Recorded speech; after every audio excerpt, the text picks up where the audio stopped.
Bonjour à tous, bienvenue sur Astro Kaka. Aujourd'hui, nous allons parler de la nouvelle lune du 13 novembre 2023. Nouvelle lune qui va éclairer le signe du Scorpion. Alors, vous avez peut-être senti dans vos vies, là, en ce moment, dans les événements un petit peu autour de vous, peut-être même internationaux, une énergie un petit peu piquante, un petit peu, voilà, en quête d'une vérité du fond des choses.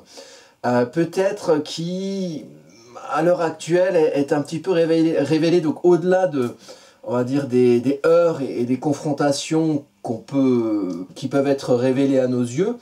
Il y a quelque chose qui révèle, on va dire, une profondeur, quelque chose peut-être de plus ancien, quelque chose qui peut empêcher, et qui a pu empêcher quelque part l'expression d'une vérité du fond des choses, selon les situations dans vos vies, ou peut-être en astrologie mondiale, dans les événements sociaux, nationaux, internationaux autour de vous, qui ont pu, voilà, éventuellement révéler certaines vérités profondes, sous-jacentes, par rapport à des situations visibles, c'est-à-dire ce qui est un peu sous l'écorce, hein, sous la surface.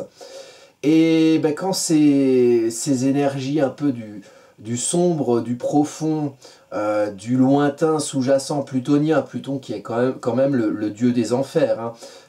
Le signe du Scorpion est éclairé à l'occasion de cette nouvelle lune, hein, c'est-à-dire que la nouvelle lune, vous avez les deux luminaires qui sont ici dans le signe du Scorpion, donc qui éclairent au même endroit, donc une double lumière quelque part, une lumière extérieure par le soleil, une lumière intérieure dans les émotions, dans le sens sous-jacent de ce qui va se voir par le soleil, donc les émotions éclairées à l'intérieur la lune, éclairées à l'extérieur le soleil, tout ça, ça éclaire le signe du Scorpion, donc un signe plutonien, du lointain sous-jacent, du dieu des enfers, de la lave qui est sous la surface de la croûte terrestre et qui sous-tend justement le mouvement de cette croûte terrestre. Alors à un moment donné, hein, avec Pluton, les choses avancent lentement.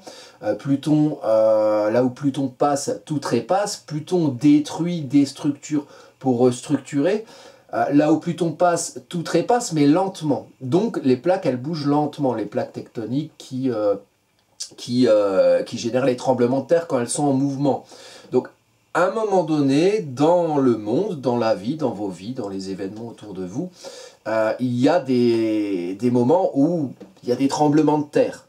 Il y a des plaques qui, d'un coup, leur mouvement que vous ne ressentez pas, hein, sous vos pieds normalement, leur mouvement se frotte, les plaques sont en subduction, ou se confrontent, et alors il y a un tremblement de terre, et alors vous ressentez quelque part un mouvement qui est beaucoup plus structurel, et qui est beaucoup plus lointain, profond que cette surface. Et ça, c'est Pluton.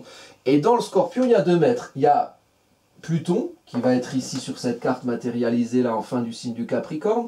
Signe du Capricorne, signe des institutions en astrologie mondiale, signe des constructions durables, des choses qui durent, de la rigueur, de la structure, de la méthode, d'une autorité, quelque part, comme une loi, qui nous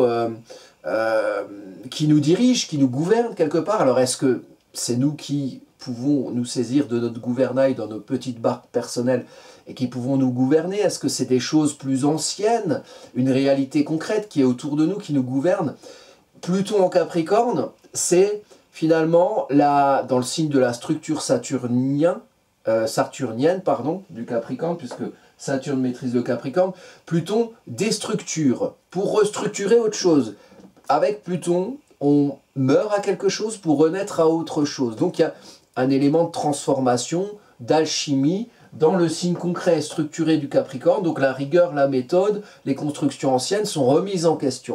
Et cette remise en question des constructions anciennes, qu'on vit depuis le passage de Pluton dans le signe du Capricorne depuis 2008, hein, ça a commencé par la crise des subprimes, on a eu toute la période attentats qui reviennent d'ailleurs, et puis on a eu le Covid, et puis on a la crise énergétique, et puis on a eu la guerre en Ukraine, alors maintenant c'est la guerre Israël-Palestine, enfin, on n'en sort plus de cette destruction des structures anciennes, des institutions anciennes, une remise en cause assez fondamentale. Regardez, rien qu'en France, avant pour être président, il fallait 30 ans d'exercice dans la vie politique, à montrer sa gueule à tout le monde et à tâter le cul des vaches.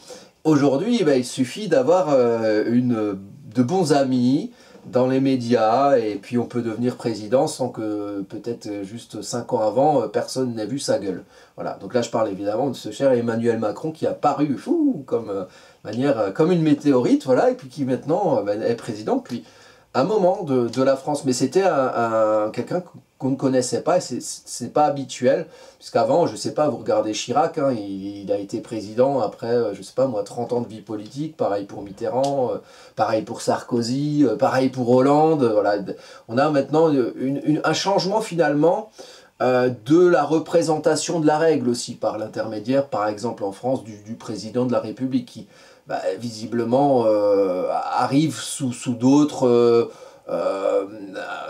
sous une autre structure, avec d'autres manières de faire, en reconsidérant pas mal de choses. Hein. Pluton, ça bouleverse, ça remet en question, ça reconsidère, ça renverse la table. Donc à ce niveau-là, et donc les personnes aussi, comme moi, comme vous, on considère les institutions différemment, notamment après des périodes, par exemple, où on nous a enfermés chez nous, ne nous autorisant que nous-mêmes à signer des machins pour pouvoir sortir, bien évidemment munis de d'autres slips sur la tête qui nous allaient si bien. Donc du coup, ça c'est le côté plutonien du Scorpion, Pluton maître du Scorpion. L'autre maître c'est Mars. Alors d'un côté on a Pluton, hop, hop, hop, hop, dieu des enfers, super, c'est joyeux. Et avec le Scorpion, c'est pas le signe le plus joyeux, en même temps il est super intéressant parce qu'il va au fond des choses. Et il révèle des vérités. Le Scorpion, c'est un enquêteur. Il est en quête de vérité, de soi, du profond de soi. C'est un signe d'eau, donc émotionnel, donc on va chercher les émotions. L'autre maître du Scorpion, c'est Mars, dieu de la guerre. Ouh, disons qu'on va rigoler, dieu des enfers, dieu de la guerre, mise en lumière par cette nouvelle lune. Alors, je vous rassure, il y a des nouvelles lunes chaque année en Scorpion. Donc il y a des moments, au mois de novembre, voilà, au cœur de l'automne, les arbres ils se séparent de leurs feuilles, on se détache de l'ancien pour pouvoir plus tard renaître au nouveau. On prépare l'hiver qui vient, hein, hommage au Stark de Winterfell, hein, pour ceux qui regardent Game of Thrones. Donc l'hiver vient, on se prépare à l'hiver quelque part. Donc l'hiver c'est quand même quelque chose de rigoureux, de froid, de restrictif. Et en même temps, mais si on arrive à se réunir entre personnes qui s'aiment et à pouvoir être dans la chaleur d'un foyer réconfortant, hein, c'est pas si grave que ça l'hiver au final, puisque l'hiver fait partie de la vie, fait partie des saisons. Donc avec le Scorpion, on prépare l'hiver. Et donc on se détache d'une saison ancienne qui termine, qui finit, pour renaître à quelque chose d'autre. Et dans cette renaissance, on passe d'abord par l'hiver pour ensuite renaître au printemps. Mars, dieu de la guerre, lui, il creuse, il agit, il est actif. Et ici, Mars est mis en avant, parce que Mars, c'est le courage de l'action. Mais un Mars en Scorpion, c'est pas un Mars en Bélier. Le Mars en Bélier, il confronte, il défonce des portes, il y va franco, il aime bien commencer. Bon, des fois, il aime que commencer, il n'aime pas continuer. Donc, il commence plein de trucs, et puis après, du coup, il fait autre chose. Il aime bien le démarrage, c'est le démarreur. Mars en Scorpion, c'est plus sous-jacent. Hein. C'est un Mars qui va à la rencontre de Pluton. Il creuse, il agit justement en verticalité pour aller dans cette profondeur, pour aller dans le fond des choses. Et comme Mars, c'est le dieu de la guerre, évidemment, s'il y a des guerres qui se déclenchent pendant des périodes de Mars en Scorpion, comme ici, la guerre Israël-Palestine, peut-être que ce qu'on voit en surface, donc il y a un attentat, il y a des représailles, il y a des machins, peut-être qu'en fait, ça peut mettre en avant la considération d'une guerre qui vient de causes profondes, qui sont bien plus sous-jacentes que la surface qu'on nous donne à voir. Et peut-être que cette surface qu'on nous donne à voir est visible, évidemment, avec plein de morts, plein de lapins au nom de chefs de secte du camp A et du camp B qui disent, qui butent des gens, qui sont pour rien. Hein. Je pense que les gens, vraiment, dans toutes ces affaires, que ce soit la guerre Israël-Palestine, Russie-Ukraine, ou toutes les guerres qu'on a, finalement, la plupart des gens, ça les arrange pas. Je pense que la plupart des gens s'entendent très bien. Mais bon, ils ont des représentants qui, visiblement, Mafia A veut faire la guerre à Mafia B. Et puis, nous, au milieu de tout ça, on a les lapins juifs, les lapins musulmans, les lapins ukrainiens, les lapins russes. Et vous voyez, avec cette notion de Saturne en Poisson, qui ici est à 0 degré, Saturne, c'est finalement construire quelque chose de durable à l'aune de nos espoirs et de ce à quoi on croit. Ben, peut-être qu'en ce moment, il y a aussi une ambiance à se dire, mais pourquoi suit-on des gens qui visiblement n'agissent pas au nom de nos intérêts et font qu'on se tape dessus? Alors là, le diviser pour mieux régner, il est quand même assez évident. Non, les gens n'ont pas, les gens sont sympas les uns avec les autres, assez naturellement. Et assez naturellement, ils se foutent de la religion de l'autre ou de sa nationalité, même si après, oui, voilà, il y a des cultures qui sont différentes, des langues qui sont différentes. Et oui, je veux bien goûter le fromage de chez toi, et je suis attaché au fait d'avoir telle ou telle culture ou tel folklore, mais finalement, c'est pas si grave. Voilà. Ben, j'ai l'impression que par des porte-voix médiatiques, les gens sont assez incités à se faire la guerre, alors que finalement, c'est pas du tout leur intérêt, et que tout seul, ils y auraient même pas pensé. Voilà, bon, soit dit en passant. Donc tout ce que je dis, c'est des notions très scorpions. Allez au fond des choses. Allez au fond des choses et au-delà de la surface qu'on nous présente. Avec le scorpion, Mars qui agit pour creuser en verticalité, quitte à aller trouver une vérité au fond, mise en lumière par la nouvelle lune, pour aller révéler cette vérité, ici à la terre du taureau, puisque les deux sont complémentaires, taureau et scorpion.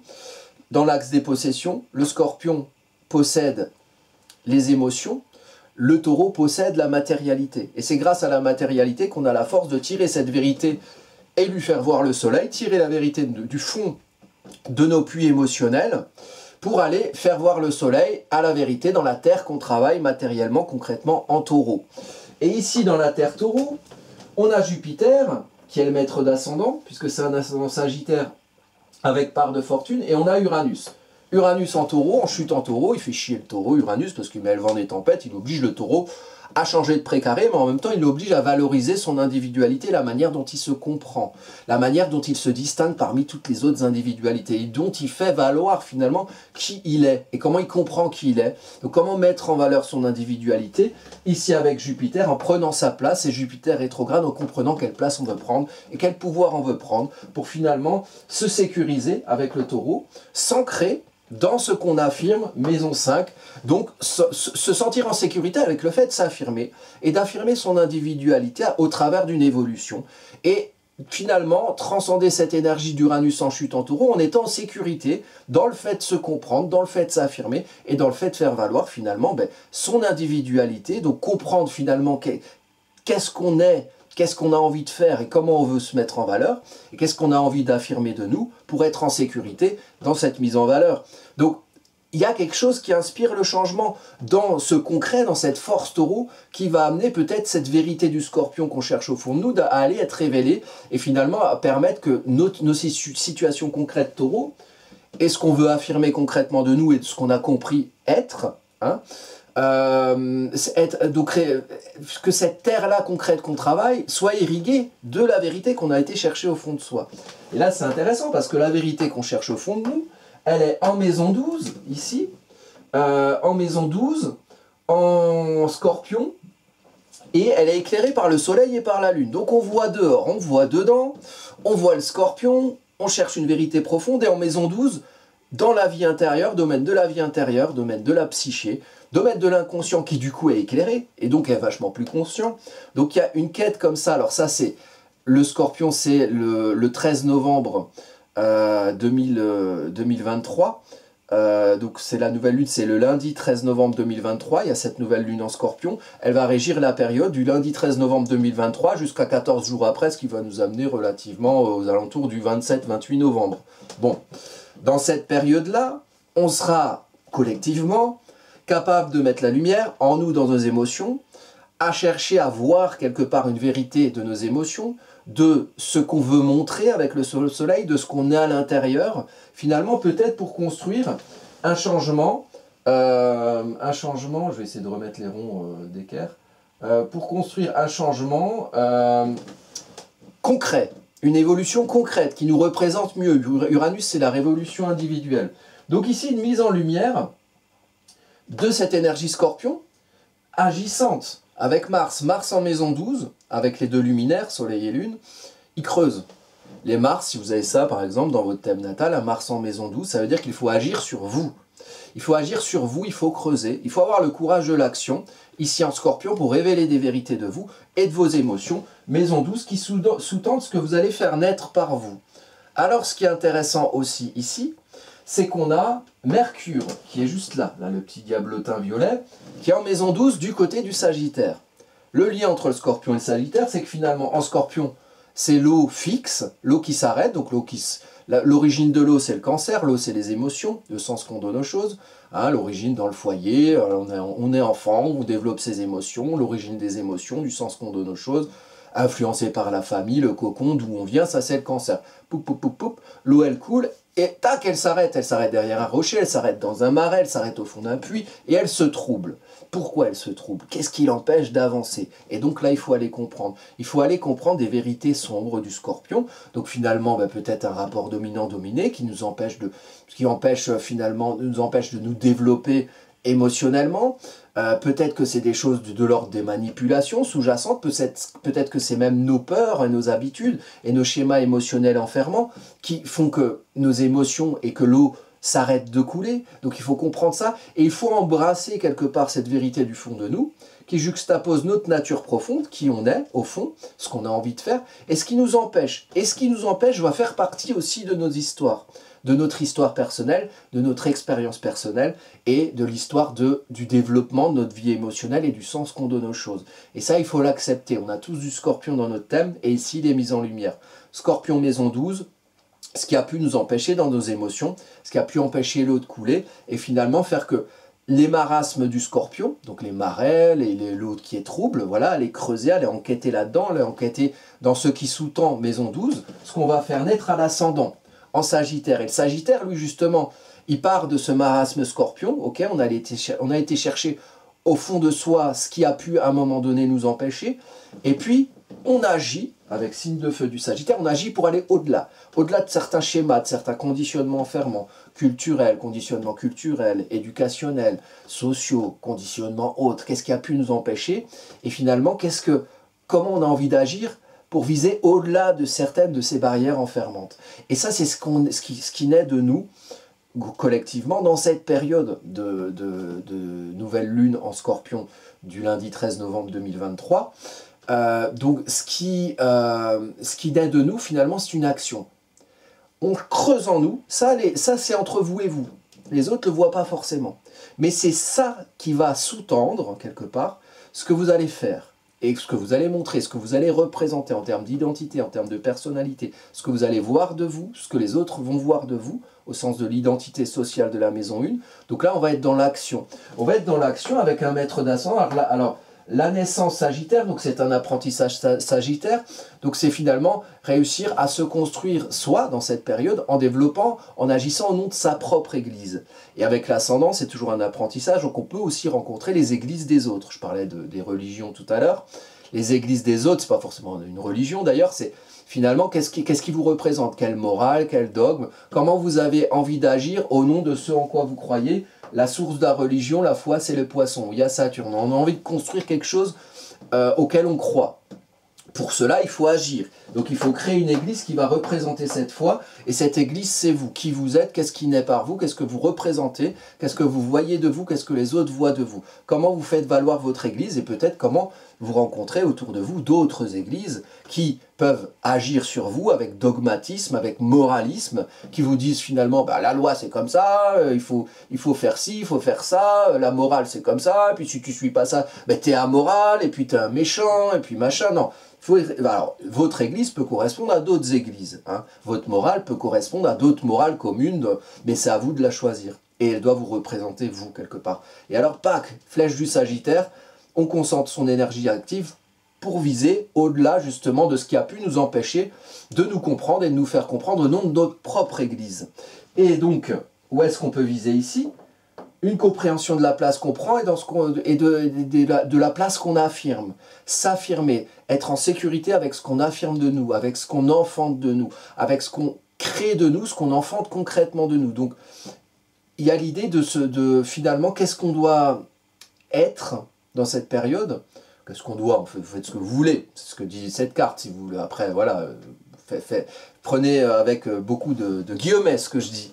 Mais l'idée, c'est de viser dans l'ambiance du ciel, l'atmosphère céleste, c'est de viser quelque chose, vous pouvez être en sécurité dans ce que vous affirmez de vous-même parce que vous vous êtes compris et parce que vous faites valoir finalement votre Église qui va représenter ce que vous êtes allé chercher au fond de vous. Donc on cherche ce qu'on est, on cherche ce qu'on veut, on agit et on vise quelque part par son action le fait d'aller au-delà de certaines barrières enfermantes pour pouvoir s'exprimer, s'affirmer, pour pouvoir être en sécurité avec soi et se montrer en tant que soi, être en sécurité dans cette notion d'affirmation de soi, au nom d'une évolution uranienne. Donc là, c'est intéressant. Avec Jupiter rétrograde, il faut comprendre quelle place on veut prendre.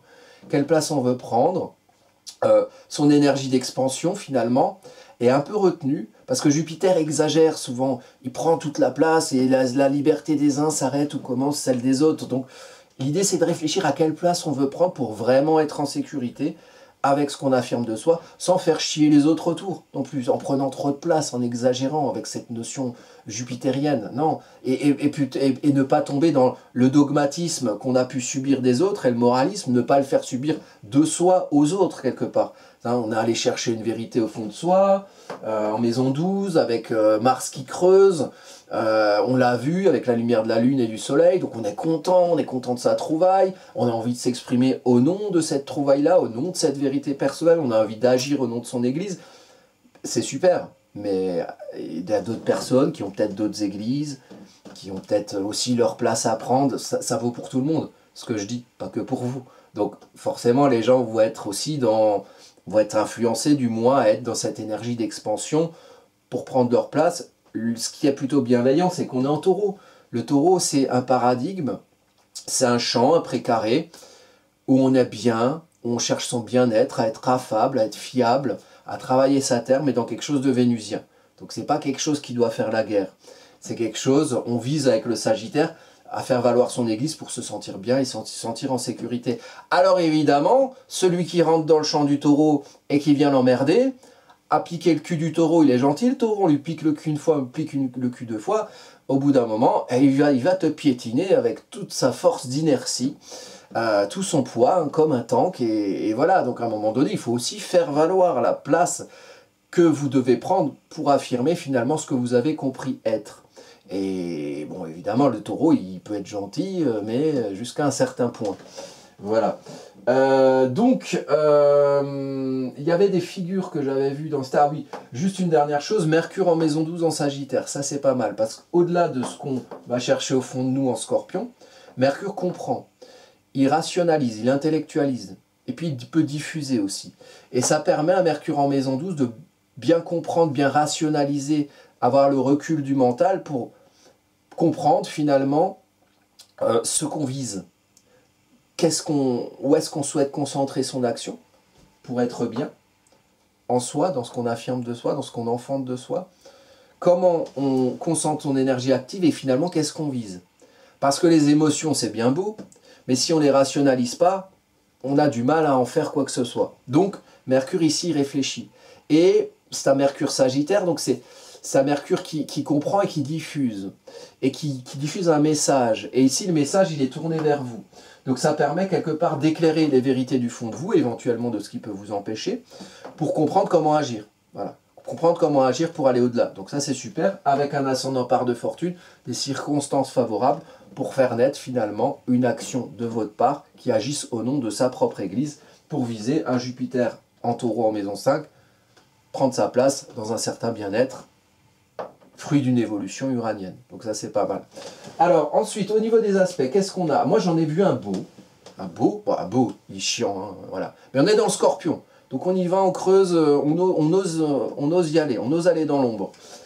Dans l'ombre, on a évidemment la lune noire là qui est revenue du côté du Lion. On est globalement dans une période de lune noire en Vierge, mais ici, ce lundi 13 novembre 2023, la lune noire est en Lion. Lune noire en Lion en double carré, donc déjà une lune noire en soi, l'ombre du Lion, ici on va être dans la maison 9, donc dans l'expression sociale, donc attention quand vous exprimez vos idéaux personnels dans votre monde social, attention aux ombres de l'orgueil, de la fierté mal placée, des gens qui veulent s'affirmer à votre place, attention vous quand vous vous affirmez, à pas vous affirmer non plus à la place des autres, question d'ego, question d'orgueil, attention à ça, et là donc c'est en double carré, d'un côté à Uranus ici, et de l'autre côté à Mars. Bon, Uranus et Mars, c'est pas les plus calmes. Hein. Uranus, dieu de la tempête, Mars, dieu de la guerre. Quand ils sont en aspect l'un à l'autre, et ici ils sont en opposition quasi exacte, il faut faire le lien entre agir pour creuser en soi, et finalement, les évolutions, ici on est en maison 6, donc les évolutions dans sa vie quotidienne, concrète. Qu'est-ce qu'on a envie de faire valoir dans son quotidien pour être bien avec soi et bien avec son individualité? Qu'est-ce qu'on a envie de valoriser de soi dans son quotidien? Il faut faire le lien entre ça et ce qu'on creuse en soi pour chercher une vérité. Voilà. Donc il y a une vérité à trouver pour faire valoir son individualité dans le quotidien. Mais, challenge, on a 2 carrés à la lune noire de ces 2 points. En Lion, donc attention dans cette quête de vérité, attention dans votre volonté de faire votre évolution individuelle dans votre quotidien, de faire valoir qui vous êtes, à toute cette énergie de feu, hein, Uranus planète de feu, Mars planète de feu, à la lune noire dans un signe de feu. Donc attention à la manière de faire. Attention à ne pas vous faire emporter finalement par une envie de vous affirmer, de vous exprimer. Attention aux excès de confiance. Attention aussi à l'inverse, donc au manque de confiance, lune noire en Lion. Parce que sinon, cette énergie de feu, elle va bouillir à l'intérieur. Et là, le Mars en maison 12, il va se retourner vers vous. Et vous allez être très agacé, vous allez être très énervé. Vous n'allez pas faire sortir cette énergie qui demande à sortir, qui est active. Et vous allez vous faire des ulcères, vous allez vous comme ça, jusqu'à ce qu'à un moment donné, la cocotte minute, elle pète. Et que finalement, l'agitation martienne vous agisse plutôt que vous la contrôliez quelque part, vous voyez. Donc attention à ça. On n'est pas loin du Mars rétrograde à Macron ici. Voilà. Alors peut-être que lui, il aura du mal à gérer son Mars rétrograde qui gère déjà très mal. Donc en maison 7, il l'a, donc il agit, il essaie d'agir, il essaie d'être leader, d'agir sur les autres. C'est rétrograde, donc il faut réfléchir avant d'agir. Des fois il y arrive, des fois il n'y arrive pas. Souvent il n'y arrive pas. La lune noire, ça peut peut-être inspirer l'ombre de Mars, l'ombre de la confrontation. Donc ils peuvent arriver avec des décisions qui peuvent nous faire chier, puisque ce qu'il y a en face de lui, c'est nous, en maison 7. Donc on est dans sa maison 7. Coucou Emmanuel, hein, coucou Emmanuel, tu vas agir sur nous, mais maîtrise ta rétrograde un petit peu. Réfléchis mieux.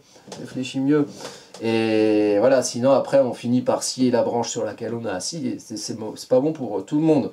Donc du coup voilà, ça peut être un des aspects. Il peut y avoir des décisions dans le monde social, de gens autour de vous, même de politiciens, ou même d'un contexte national ou international, qui peuvent être un petit peu guerrières. Voilà, guerrière, un carré à Mars, dieu de la guerre, carré à Uranus, dieu des tempêtes, donc quelque chose qui souffle, quelque chose qui brûle, quelque chose qui... voilà, et qui peut être mal inspiré par des fiertés, par des égos.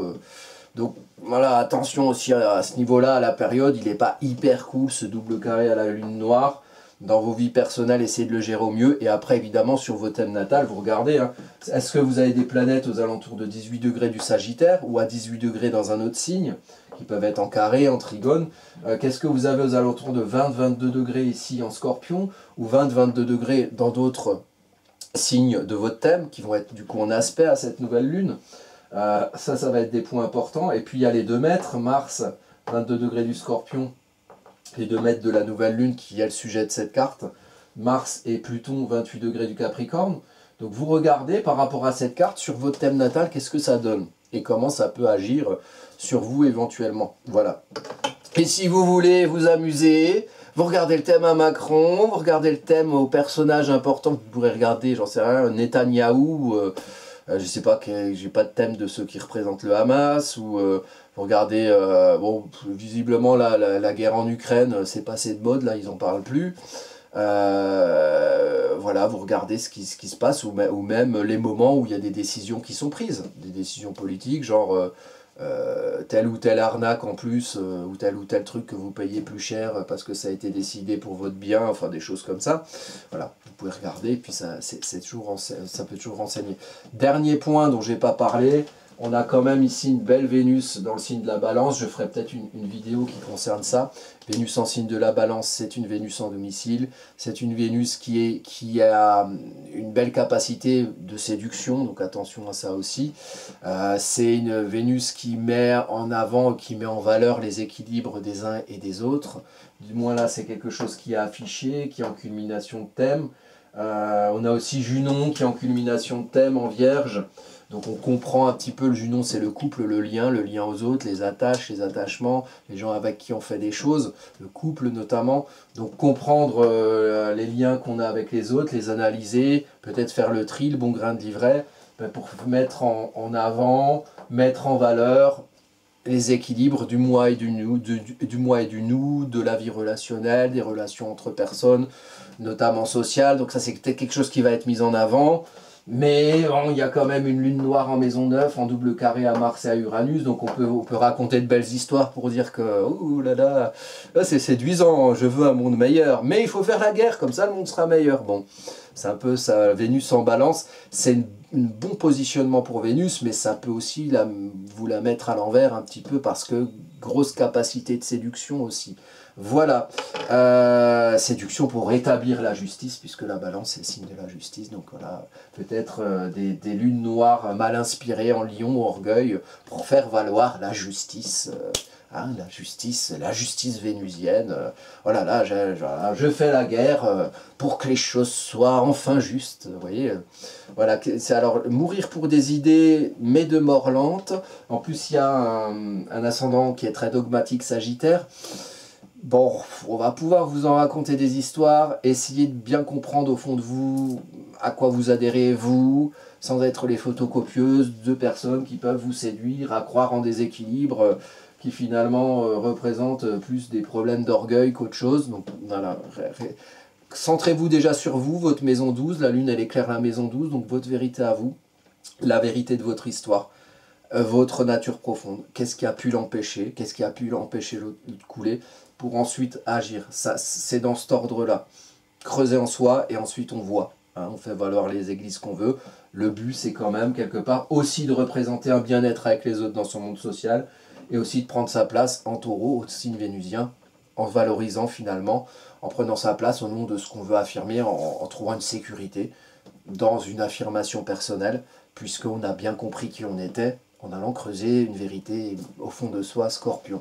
Voilà, bon, alors, si vous voulez évidemment faire aller plus loin dans vos recherches sur le signe du Scorpion, vous avez ici la vidéo de Mars en Scorpion, donc ça c'est la carte natale de Mars qui rentre dans le signe du Scorpion, qui régit cette carte ici de la nouvelle lune en Scorpion.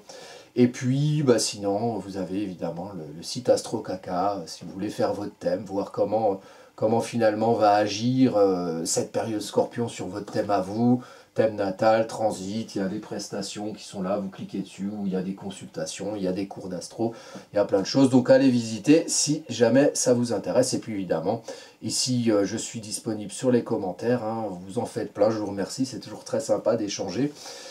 Et puis l'astrologie sur Astro Kaka, sur YouTube, c'est gratuit. Donc si vous voulez apprendre gratuitement, tout est disponible. Et il y a plein d'autres chaînes aussi qui sont très sympas. Donc visitez si le cœur vous en dit. Et moi je vous dis à bientôt pour de prochaines vidéos.